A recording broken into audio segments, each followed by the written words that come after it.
Exodus 16.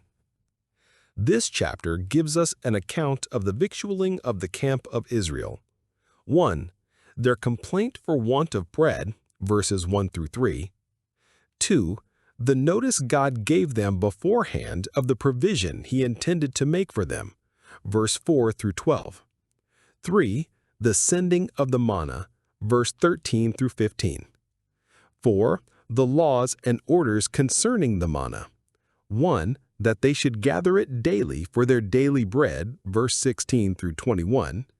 2. That they should gather a double portion on the sixth day, verse 22 through 26. 3. That they should expect none on the seventh day, verse 27 through 31. 4. That they should preserve a pot of it for a memorial, verse 32, etc. The Israelites murmur for bread. And they took their journey from Elim, and all the congregation of the children of Israel came unto the wilderness of Sin, which is between Elim and Sinai, on the 15th day of the second month after their departing out of the land of Egypt. And the whole congregation of the children of Israel murmured against Moses and Aaron in the wilderness. And the children of Israel said unto them, Would to God we had died by the hand of the Lord in the land of Egypt, when we sat by the flesh pots, and when we did eat bread to the full. For ye have brought us forth into this wilderness to kill this whole assembly with hunger.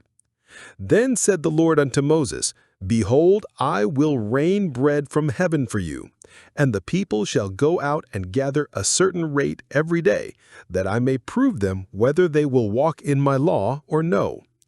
And it shall come to pass that on the sixth day they shall prepare that which they bring in, and it shall be twice as much as they gather daily. And Moses and Aaron said unto all the children of Israel, At even, then ye shall know that the Lord hath brought you out from the land of Egypt.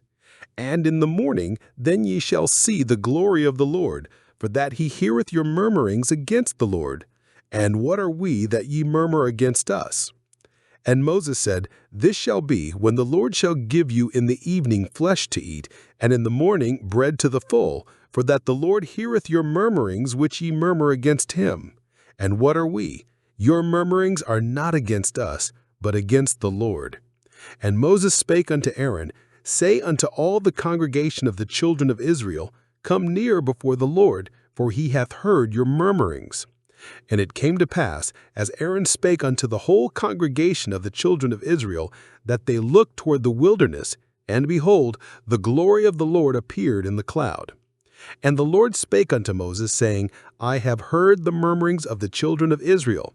Speak unto them, saying, At even ye shall eat flesh, and in the morning ye shall be filled with bread, and ye shall know that I am the Lord your God. The host of Israel, it seems, took along with them out of Egypt when they came thence on the 15th day of the first month, a month's provisions, which by the 15th day of the second month was all spent. And here we have their discontent and murmuring upon that occasion, verses 2-3. The whole congregation, the greatest part of them, joined in this mutiny. It was not immediately against God that they murmured, but, which was equivalent, against Moses and Aaron, God's vicegerents among them. 1. They count upon being killed in the wilderness, nothing less at the first appearance of disaster. If the Lord had been pleased to kill them, He could easily have done that in the Red Sea. But then He preserved them, and now could as easily provide for them. It argues great distrust of God and of His power and goodness in every distress and appearance of danger, to despair of life, and to talk of nothing but being speedily killed. 2. They invidiously charge Moses with a design to starve them when he brought them out of Egypt, whereas what he had done was both by order from God and with a design to promote their welfare. Note, it is no new thing for the greatest kindnesses to be misinterpreted and basely represented as the greatest injuries. The worst colors are sometimes put upon the best actions. Nay, 3, they so far undervalue their deliverance that they wish they had died in Egypt. Nay, and died by the hand of the Lord too, that is, by some of the plagues which cut off the Egyptians, as if it were not the hand of the Lord, but of Moses only, that brought them into this hungry wilderness. It is common for people to say of that pain or sickness or sore of which they see not the second causes, it is what pleases God, as if that were not so likewise which comes by the hand of man or some visible accident. Prodigious madness! They would rather die by the flesh pots of Egypt, where they found themselves with provision, than live under the guidance of the heavenly pillar in a wilderness, and be provided for by the hand of God. They pronounce it better to have fallen in the destruction of God's enemies than to bear the fatherly discipline of his children. We cannot suppose that they had any great plenty in Egypt, how largely soever they now talk of the flesh pots, nor could they fear dying for want in the wilderness while they had their flocks and herds with them. But discontent magnifies what is past and vilifies what is present, without regard to truth or reason. None talk more absurdly than murmurers. Their impatience, ingratitude, and distrust of God were so much the worse in that they had lately received such miraculous favors and convincing proofs both that God could help them in the greatest exigencies and that really he had mercy in store for them. See how soon they forgot his works and provoked him at the sea, even at the Red Sea, Psalm 106, 7-13. Note, experiences of God's mercies greatly aggravate our distrusts and murmurings. 2. The care God graciously took for their supply.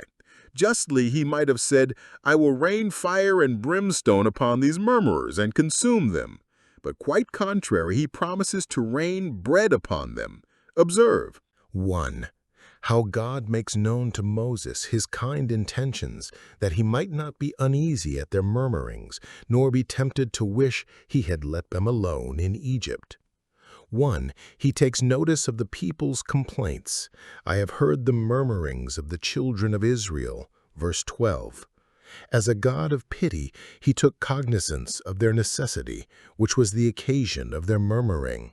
As a just and holy God, he took cognizance of their base and unworthy reflections upon his servant Moses, and was much displeased with them. Note, when we begin to fret and be uneasy, we ought to consider that God hears all our murmurings, though silent, and only the murmurings of the heart. Princes, parents, masters do not hear all the murmurs of their inferiors against them, and it is well they do not, for perhaps they could not bear it. But God hears and yet bears. We must not think, because God does not immediately take vengeance on men for their sins, that therefore he does not take notice of them. No, he hears the murmurings of Israel, and is grieved with this generation, and yet continues his care of them, as the tender parent of the froward child. 2. He promises them a speedy, sufficient, and constant supply. Verse 4. Man being made out of the earth, his Maker has wisely ordered him food out of the earth. Psalm 104:14. But the people of Israel, typifying the church of the firstborn that are written in heaven and born from above, and being themselves immediately under the direction and government of heaven, receiving their charters, laws, and commissions from heaven also received their food. Their law being given by the disposition of angels, they did also eat angels' food. See what God designed in making this provision for them, that I may prove them whether they will walk in my law or no. 1. Thus he tried whether they would trust him and walk in the law of faith or no, whether they could live from hand to mouth, and, though now uneasy because their provisions were spent, could rest satisfied with the bread of the day in its day, and depend upon God for fresh supplies tomorrow. 2. Thus he tried whether they would serve him and be always faithful to so good a master that provided so well for his servants. And hereby he made it appear to all the world in the issue what an ungrateful people they were, whom nothing could affect with a sense of obligation. Let favor be shown to them, yet will they not learn righteousness. Isaiah 26:10. How Moses made known these intentions to Israel as God ordered him. Here, Aaron was his prophet, as he had been to Pharaoh. Moses directed Aaron what to speak to the congregation of Israel, verse 9. And some think that, while Aaron was giving a public summons to the congregation to come near before the Lord, Moses retired to pray, and that the appearance of the glory of the Lord, verse 10, was an answer to his prayer. They are called to come near as Isaiah 1:18. Come and let us reason together. Note, God condescends to give even murmurers a fair hearing. And shall we then despise the cause of our inferiors when they contend with us? Job 31:13. 1. He convinces them of the evil of their murmurings. They thought they reflected only upon Moses and Aaron, but here they are told that God was struck at through their sides. This is much insisted on, verses 7 and 8. Your murmurings are not against us, then we would have been silent, but against the Lord. It was He that led you into these straits, and not we. Note, when we murmur against those who are instruments of any uneasiness to us, whether justly or unjustly, we should do well to consider how much we reflect upon God by it. Men are but God's hand. Those that quarrel with the reproofs and convictions of the word, and are angry with their ministers when they are touched in a tender part, know not what they do, for therein they strive with their Maker. Let this forever stop the mouth of murmuring, that it is daring impiety to murmur at God, because He is God, and gross absurdity to murmur at men, because they are but men. 2. He assures them of the supply of their wants, that since they had harped upon the flesh pots so much, they should for once have flesh in abundance that evening, and bread the next morning, and so on every day thenceforward. Verse 8. 12. Many there are of whom we say that they are better fed than taught, but the Israelites were thus fed that they might be taught. He led him about, he instructed him. Deuteronomy 32:10.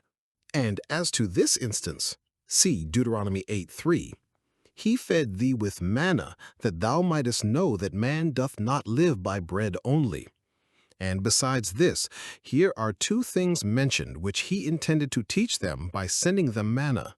First, by this ye shall know that the Lord hath brought you out from the land of Egypt. Verse 6. That they were brought out of Egypt was plain enough, but so strangely sottish and short-sighted were they, that they said it was Moses that brought them out. Verse 3. Now God sent them manna to prove that it was no less than infinite power and goodness that brought them out, and this could perfect what was begun. If Moses only had brought them out of Egypt, he could not thus have fed them. They must therefore own that that was the Lord's doing, because this was so, and both were marvelous in their eyes. Yet long afterwards they needed to be told that Moses gave them not this bread from heaven. John 6:32. By this ye shall know that I am the Lord your God. Verse 12. This gave proof of his power as the Lord, and his particular favor to them as their God. When God plagued the Egyptians, it was to make them know that he was the Lord. When he provided for the Israelites, it was to make them know that he was their God. 3. How God himself manifested his glory to still the murmurings of the people and to put a reputation upon Moses and Aaron. Verse 10. While Aaron was speaking, the glory of the Lord appeared in the cloud. The cloud itself, one would think, was enough both to strike an awe upon them and to give encouragement to them. Yet in a few days it had grown so familiar to them that it made no impression upon them unless it shone with an unusual brightness. Note, what God's ministers say to us is then likely to do us good when the glory of God shines in with it upon our souls. Manna rained from heaven. 1491 BC. And it came to pass that at even the quails came up and covered the camp, and in the morning the dew lay round about the host. And when the dew that lay was gone up, behold, upon the face of the wilderness there lay a small round thing, as small as the hoarfrost on the ground. And when the children of Israel saw it, they said one to another, It is manna, for they wist not what it was. And Moses said unto them, This is the bread which the Lord hath given you to eat. This is the thing which the Lord hath commanded. Gather of it every man according to his eating, an omer for every man according to the number of your persons. Take ye every man for them which are in his tents. And the children of Israel did so, and gathered, some more, some less. And when they did meet it with an omer, he that gathered much had nothing over, and he that gathered little had no lack. They gathered every man according to his eating. And Moses said, Let no man leave of it till the morning. Notwithstanding they hearkened not unto Moses, but some of them left of it till the morning, and it bred worms and stank, and Moses was wroth with them. And they gathered it every morning, every man according to his eating, and when the sun waxed hot, it melted. Now they begin to be provided for by the immediate hand of God. 1. He makes them a feast at night of delicate fowl, feathered fowl, therefore not locusts, as some think. Quails or pheasants or some wild fowl came up and covered the camp, so tame that they might take up as many of them as they pleased. Note, God gives us of the good things of this life, not only for necessity, but for delight, that we may not only serve him, but serve him cheerfully. 2. Next morning he rained manna upon them, which was to be continued to them for their daily bread. 1. That which was provided for them was manna, which descended from the clouds, so that in some sense they might be said to live upon the air. It came down in dew that melted, and yet was itself of such a consistency as to serve for nourishing, strengthening food without anything else. They called it manna, manhu. What is this? Either what a poor thing this is, despising it, or what a strange thing this is, admiring it, or it is a portion no matter what it is. It is that which our God has allotted us, and we will take it and be thankful. Verses 14 and 15. It was pleasant food. The Jews say that it was palatable to all, however varied their tastes. It was wholesome food, light of digestion, and very necessary, Dr. Grew says, to cleanse them from disorders with which he thinks it probable that they were, in the time of their bondage, more or less infected, which disorders a luxurious diet would have made contagious. By this spare and plain diet, we are all taught a lesson of temperance and forbidden to desire dainties and varieties. 2. They were to gather it every morning, verse 21, the portion of a day in his day, verse 4. Thus they must live upon daily providence as the fowls of the air, of which it is said, That which thou givest them, they gather. Psalms 104:28. Not today for tomorrow. Let the morrow take thought for the things of itself. To this daily raining and gathering of manna, our Savior seems to allude when he teaches us to pray, Give us this day our daily bread. We are hereby taught, 1. Prudence and diligence in providing food convenient for ourselves and our household. What God graciously gives, we must industriously gather, with quietness working and eating our own bread, not the bread of eagerness or deceit. God's bounty leaves room for man's duty. It did so even when manna was rained. They must not eat until they have gathered. 2. Contentment and satisfaction with a sufficiency. They must gather every man according to his eating. Enough is as good as a feast, and more than enough is as bad as a surfeit. Those that have most have for themselves but food and raiment and mirth, and those that have least generally have these, so that he who gathers much has nothing over, and he who gathers little has no lack. There is not so great a disproportion between one and another in the comforts and enjoyment of the things of this life as there is in the property and possession of the things themselves. 3. Dependence on providence. Let no man leave till morning, verse 19. But let them learn to go to bed and sleep quietly, though they have not a bit of bread in their tent, nor in all their camp, trusting that God with the following day will bring them their daily bread. It was surer and safer in God's storehouse than in their own, and would thence come to them sweeter and fresher. Read with this Matthew 6:25, take no thought for your life, etc. See here the folly of hoarding. The manna that was laid up by some who thought themselves wiser and better managers than their neighbors, and who would provide in case it should fail next day, putrefied and bred worms and became good for nothing. Note, that proves to be most wasted, which is covetously and distrustfully spared. Those riches are corrupted. James 5:2-3. Let us set ourselves to think of 1. That great power of God which fed Israel in the wilderness and made miracles their daily bread. What cannot this God do, who prepared a table in the wilderness and furnished it richly for even those who questioned whether he could or no? Psalms 78:19-20. Never was there such a market of provisions as this, where so many 100,000 men were daily furnished without money and without price. Never was there such an open house as God kept in the wilderness for 40 years together, nor such free and plentiful entertainment given.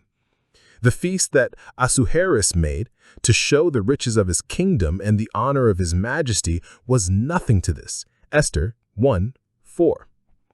It is said that verse 21, when the sun waxed hot, it melted, as if what was left was drawn up by the heat of the sun into the air to be the seed of the next day's harvest, and so from day to day. 2. Of that constant providence of God, which gives food to all flesh, for his mercy endures forever. Psalms 136:25.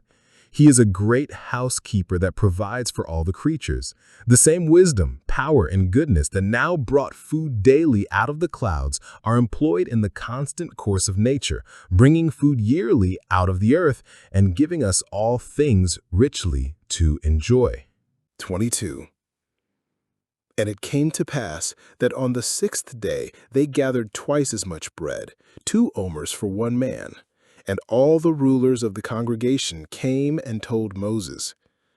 And he said unto them, This is that which the Lord hath said. Tomorrow is the rest of the holy Sabbath unto the Lord. Bake that which ye will bake today, and seethe that which ye will seethe, and that which remaineth over lay up for you to be kept until the morning.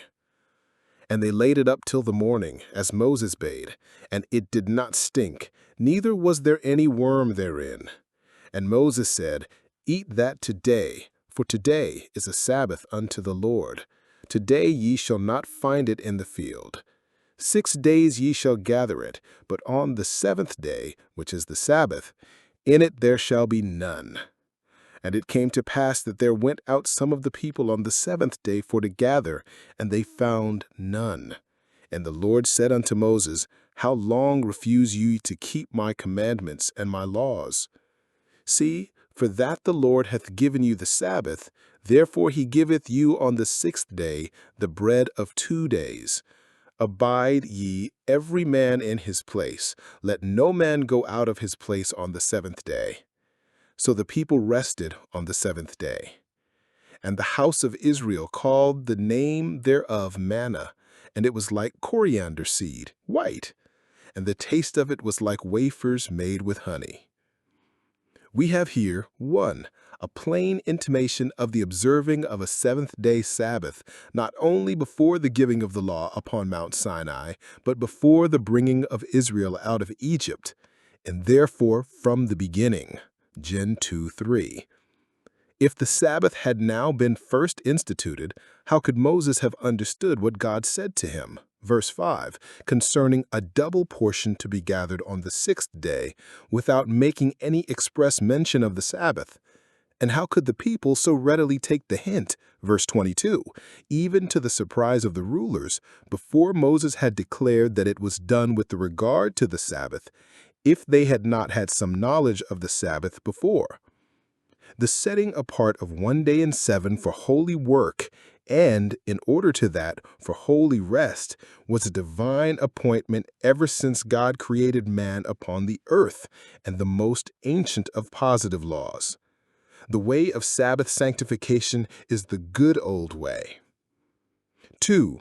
The double provision which God made for the Israelites, and which they were to make for themselves on the 6th day.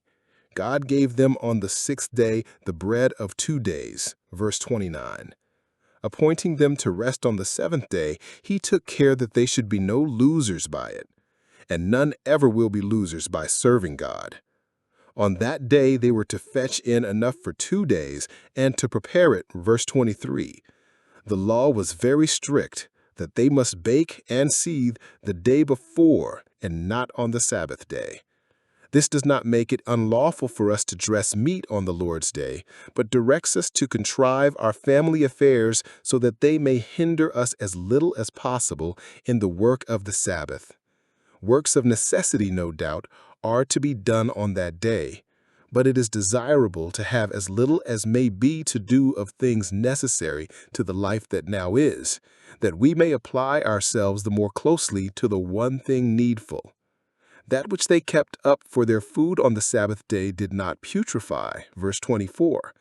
When they kept it in opposition to a command, verse 20, it stank. When they kept it in obedience to a command, it was sweet and good. For everything is sanctified by the word of God and prayer. 3. The intermission of the manna on the seventh day. God did not send it then, and therefore they must not expect it nor go out to gather. Verse 25, 26. This showed that it was not produced by natural causes, and that it was designed for a confirmation of the divine authority of the law which was to be given by Moses. Thus God took an effectual course to make them remember the Sabbath day. They could not forget it, nor the day of preparation for it. Some, it seems, went out on the seventh day expecting to find manna, verse 27, but they found none. For those that will find must seek in the appointed time. Seek the Lord while he may be found. God on this occasion said to Moses, How long refuse ye to keep my commandments and my laws? Why did he say this to Moses?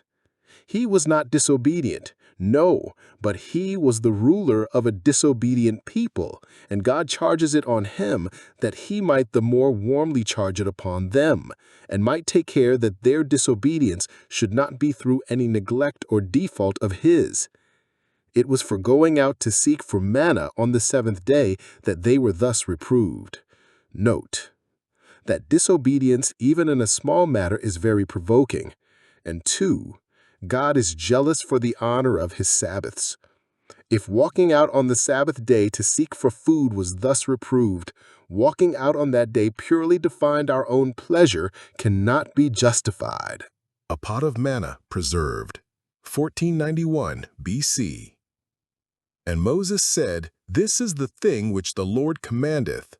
Fill an omer of it to be kept for your generations, that they may see the bread wherewith I have fed you in the wilderness, when I brought you forth from the land of Egypt.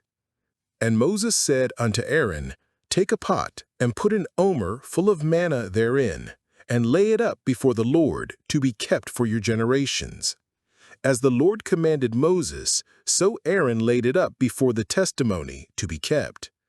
And the children of Israel did eat manna 40 years, until they came to a land inhabited. They did eat manna, until they came unto the borders of the land of Canaan. Now an omer is the 10th part of an ephah. God having provided manna to be his people's food in the wilderness, and to be to them a continual feast, we are here told. 1. How the memory of it was preserved. An omer of this manna was laid up in a golden pot, as we are told, Hebrews 9:4, and kept before the testimony, or the ark, when it was afterwards made, verses 32 through 34. The preservation of this manna from waste and corruption was a standing miracle, and therefore the more proper memorial of this miraculous food. Posterity shall see the bread, says God, wherewith I have fed you in the wilderness. See what sort of food it was, and how much each man's daily proportion of it was, that it may appear they were neither kept to hard fare nor to short allowance, and then judge between God and Israel, whether they had any cause given them to murmur and find fault with their provisions, and whether they and their seed after them had not a great deal of reason gratefully to own God's goodness to them. Note, eaten bread must not be forgotten. God's miracles and mercies are to be had in everlasting remembrance, for our encouragement to trust in Him at all times. 2. How the mercy of it was continued as long as they had occasion for it. The manna never ceased till they came to the borders of Canaan, where there was bread enough and to spare. Verse 35. See how constant the care of providence is. Seed time and harvest fail not while the earth remains. Israel was very provoking in the wilderness, yet the manna never failed them. Thus still God causes His rain to fall on the just and unjust. The manna is called spiritual meat, 1 Corinthians 10:3. Because it was typical of spiritual blessings in heavenly things. Christ Himself is the true manna, the bread of life, of which this was a figure, John 6:49-51. The Word of God is the manna by which our souls are nourished, Matthew 4:4. The comforts of the Spirit are hidden manna, Revelation 2:17.